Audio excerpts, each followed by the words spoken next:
a nuestro invitado. Lo tenemos ya, ¿no? Conectado. Se trata del expresidente de la República, Manuel Merino de Lama, quien además ha sido congresista también por varios periodos y presidente del Congreso. Ya todos conocemos su legado, ¿no? Lo hemos invitado precisamente para que comparta con nosotros su posición. Vamos a saludarlo. ¿Cómo está, expresidente Manuel Merino de Lama? Bienvenido a Tú Tienes la Palabra. Todo el país lo está viendo a través de la plataforma de Sol TV. Muy buenas tardes. ¿Cómo estás, Joel Quesada? En primer lugar, agradecer a través de Sol TV, tu programa Tú Tienes la Palabra. Un saludo cariñoso y fraterno y poderme sumar en este caso a tu programa para poder hacer los comentarios, los hechos últimos que estamos viviendo y que creo que esa es una manera democrática de poder estar en contacto con la población. Un abrazo principalmente y agradecer la oportunidad de estar aquí en el programa. Muchas gracias.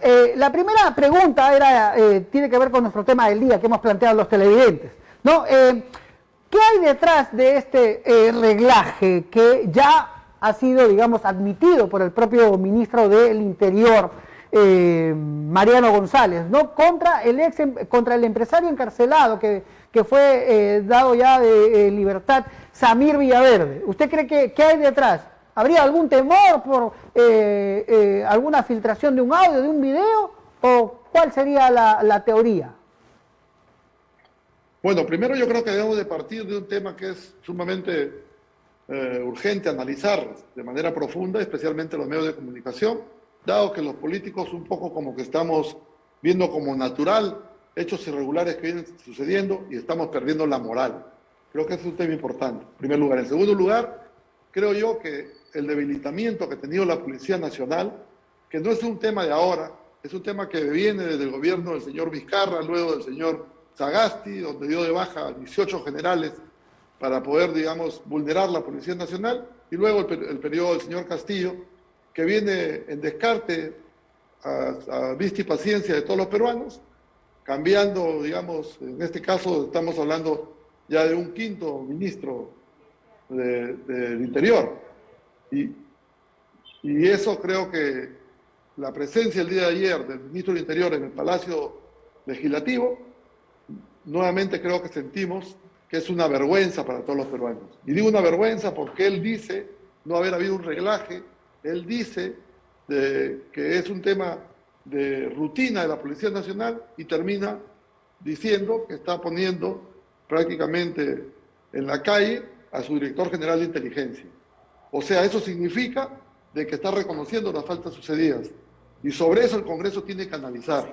O debilitamos la Policía Nacional con el tema de las rondas campesinas o lo fortalecemos. En este caso particular, la policía se sigue debilitando y los intereses, lamentablemente, del gobierno del señor Castillo se vienen de una u otra manera posesionando, porque hemos visto prácticamente en los hechos nacionales que 3 personas, del secretario general de Palacio, desde el sobrino del presidente, desde el exministro de Transportes y ahora la sobrina o la cuñada del presidente, desaparecer prácticamente como testimonio vivo de los hechos irregulares que ha hecho el propio gobierno del señor Castillo. Muy bien. El hecho del día de ayer nuevamente fortalece la debilitación de la Policía Nacional y la falta, digamos, de respuesta que todos esperábamos de este nuevo ministro del Interior, que pensamos que iba a hacer un fortalecimiento de la policía. Yo creo que la policía se sigue debilitando. Muy bien. Hemos presentado hace instantes, ¿no?, las declaraciones también que ha dado en Tacna el premier Aníbal Torres, ¿no? Él, insiste, ¿no?, en esta teoría política de lucha de clases, ahora teoría política cultural, ¿no? Él dice que estas investigaciones que hay en contra del presidente Castillo son por un tema racial, ¿no? De que hasta ahora los peruanos, ¿no?, el Poder Judicial, el Ministerio Público, no entienden o no aceptan que un presidente, no un ciudadano de Chota, Cajamarca, con sombrero, rondero, sea presidente. ¿Es así? ¿Hay un tema racial, cree usted, detrás de todas estas acusaciones al presidente Pedro Castillo? Yo creo que el señor Aníbal Torres, de manera inteligente, viene actuando, como decimos comúnmente los criollos, toreando el Congreso de la República, porque sabe pues que una censura al premier es la famosa bala de plata. Pero más allá de ese sistema que él viene utilizando, que viene dividiendo al país, porque yo creo que ahí tenemos que ser claros, la intención del premier o del primer ministro no es fortalecer democráticamente, ayudar a que el señor Castillo haga un cambio de ruta en sus posiciones que tiene, fundamentalmente en la construcción del país, no para que se vaya a la derecha, no para que se vaya más a la izquierda, sino para que piense que los problemas que tenemos en el país no son de una coyuntura definitivamente presentada de un momento a otro, es de una coyuntura que viene de años atrás, viene de repente de otros gobiernos, pero que la esperanza de todos los peruanos era que la conducta del señor nuevo presidente de la República iba a ser favorable fundamentalmente para todos los peruanos. Y en ese sentido yo creo que no está sucediendo así las cosas. Vemos un Congreso limitado, un Congreso que los votos no le dan para una vacancia presidencial, pero vemos un Congreso también que en este momento tiene que empezar a incorporar en sus políticas, digamos, de debate en el Parlamento, acciones que vayan de la naturaleza de poder enderezar el barco, de poder hacer las críticas conjuntamente con los propios de Perú Libre, para que pueda haber un cambio de actitud, un cambio de timón, para que haya un cambio del presidente del Consejo de Ministros, que lo que está es enfrentándonos a todos los peruanos y que está queriendo poner en el contexto que hay un resentimiento político, que porque el señor es un provinciano, cuando en realidad nosotros empezamos a hacer un recorrido en la historia de Perú, y los que han llegado a la presidencia, muchos de ellos han sido provincianos. Recordemos que el señor Toledo fue un provinciano, recordemos que el señor Ollanta tampoco era un capitalino, venía de ascendencia de familias provincianas, recordemos que el señor Alan García tampoco fue un capitalino neto y puro, y en esas circunstancias, si seguimos viendo las situaciones que ha atravesado el país, creo que definitivamente aquí hay una mala intención, hay una intención de seguir enfrentándonos peruanos contra peruanos, y eso creo que no hay que permitirlo. Ahora, ¿viene de dónde? De la política implementada por el señor presidente del Consejo de Ministros, y lamentablemente la parsimonia del señor Castillo, que no ha encontrado sino otro instrumento de confrontación al Congreso de la República con ese premier. Muy bien. Y eso no le hace nada bien a todos los peruanos. Ahora el tiempo es corto en televisión, estimado expresidente, pero vamos abordando otro tema. Es verdad, ¿no? El país está absolutamente paralizado, ¿no? De manera económica, de manera social, en diferentes sectores, ¿no? En materia de agricultura también, nosotros acá los norteños, ¿no? Tenemos campos de agricultura, ¿no? Hay problemas, ¿no? Se anuncian una protesta del SUTEP, en fin, ¿no? Los precios altos de los combustibles.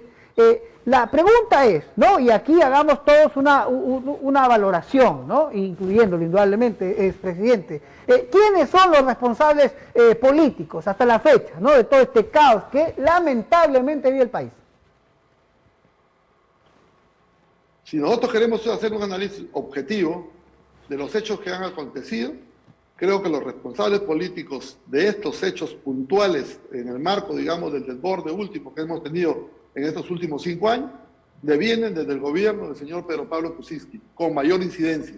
No con esto quiero, digamos, sacar del contexto de la responsabilidad de los gobiernos del señor Alan García, del señor Ollanta Humala, sino que me voy a referir desde el momento en que el señor, digamos, Pedro Pablo Kuczynski renuncia a la presidencia de la República y pone a un instrumento o a un personaje nefasto para la política del Perú, y en este caso me quiero referir con absoluta responsabilidad de opinión, que los responsables de los hechos que estamos viviendo el día de hoy es el señor Vizcarra, el señor Sagasti y el señor Castillo.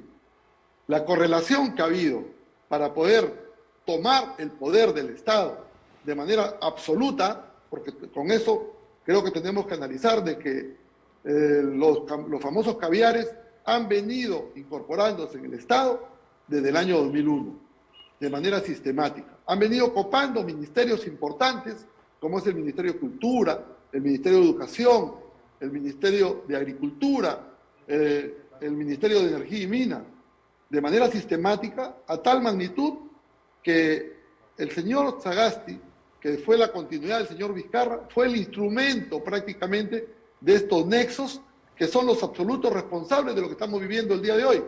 Porque lo que hemos estado mirando los noticieros en estos últimos días, que hemos estado viendo cuál es la coyuntura política de la real situación que vive el país, empezamos a ver esos nexos, desde los cambios sistemáticos para poder copar el Estado, para hacer y deshacer, no solamente de los ministerios, sino de la propia Presidencia de la República, para poder poner instrumentos que legítimamente a ellos los conviertan en el beneficio que siempre han utilizado los caviares, que es el Estado verlo como un botín, no como un instrumento de beneficio para todos los peruanos y de desarrollo económico a las clases sociales que puedan tener mejor oportunidad. Ya, está bien. Y eso creo que la población debe conocerlo y debe saberlo. Perfecto, pero es verdad, usted estuvo 5 o 6 días en la gestión, pero el Congreso que fue disuelto por el expresidente Vizcarra, ¿no? ¿También fue responsable? ¿Creen ustedes que también son responsables? ¿Se siente usted responsable también de esta caótica situación que ahora vivimos? En el caso del Congreso que disolvió el señor Vizcarra, claro que naturalmente tuvo de una u otra manera responsabilidad política, porque ellos teniendo, en este caso, una fuerza política, 72 parlamentarios, no supieron manejar los temas, que creo que no nos hubiesen llevado a esa disolución de ese Congreso, que de una actitud antidemocrática, porque también tenemos que decirlo, porque el señor Vizcarra disuelve el Congreso de manera antidemocrática. Lamentablemente ese Tribunal Constitucional de aquella época avalaba las acciones que hacía el señor Vizcarra. Posterior a eso, la elección del gobierno de transición, al contrario, nosotros hemos colaborado de manera eficiente en hacer una defensa restricta a todos los peruanos. Debemos recordar que el gobierno del señor Vizcarra y el señor Sagasti tuvieron más de 240.000 muertos. Debemos recordar que el gobierno del señor Vizcarra y el señor Sagasti, y luego ahora con el señor Castillo, han tenido muertos por donde quiera. Ya, pero usted no se siente responsable también, expresidente Merino. ¿Usted no se siente responsable? El permanente del Congreso ha tomado la valiente decisión de archivar ese caso, pero yo creo que ese caso no puede quedar archivado en el buen oficio de las palabras de decir que no hay que investigar. Claro, hay que investigar, hay que ver quiénes son los verdaderos responsables de los daños materiales, quiénes fueron los que mataron o exponieron a estos jóvenes para utilizarlos como un instrumento de apoderarse del gobierno y de hacer lo que ellos han querido, pero que se ha puesto la luz de la visibilidad de la población y la respuesta de Estado en la votación que hemos tenido en la última elección, donde estos grupos políticos que apoyaron ese golpe de Estado civil, donde estuvimos 6 días, pero que hicimos lo que legítimamente se debe hacer de manera democrática, capaz y de manera responsable, y que es lo que nos ha posesionado nosotros, porque elegimos un gabinete de primera para llevar 8 meses la crisis económica que teníamos, la crisis sanitaria que teníamos y la crisis moral que teníamos en ese momento. Muy bien, ese golpe de Estado civil es lo que el día de hoy nos da esta respuesta de la cual tú me estás... Muy bien, ahora a propósito de que usted ha mencionado ahí, ¿no?, las protestas ciudadanas que hubo en su contra, ¿no? Bueno, lo hemos perdido, ahí está. Aquí hay una sensación, y eso tenemos que decirlo también, estimados presidentes, ¿no? Una corriente política de izquierda lo acusa a usted, ¿no?, de la muerte de estos 2 jóvenes, Inti y Brian. Es más, esta familia está recurriendo a la Corte Interamericana de Derechos Humanos, ¿no? Bueno, qué decirle a los familiares y también a muchos jóvenes que se sienten identificados con estas corrientes, ¿no? Generación del Bicentenario y todo lo que pasó, lamentablemente, ese día de las protestas. Bueno, lo que le podemos decir es que nosotros nos solidarizamos con estos familiares de estos 2 jóvenes fallecidos y que se tiene que buscar la verdad de los hechos que han sucedido.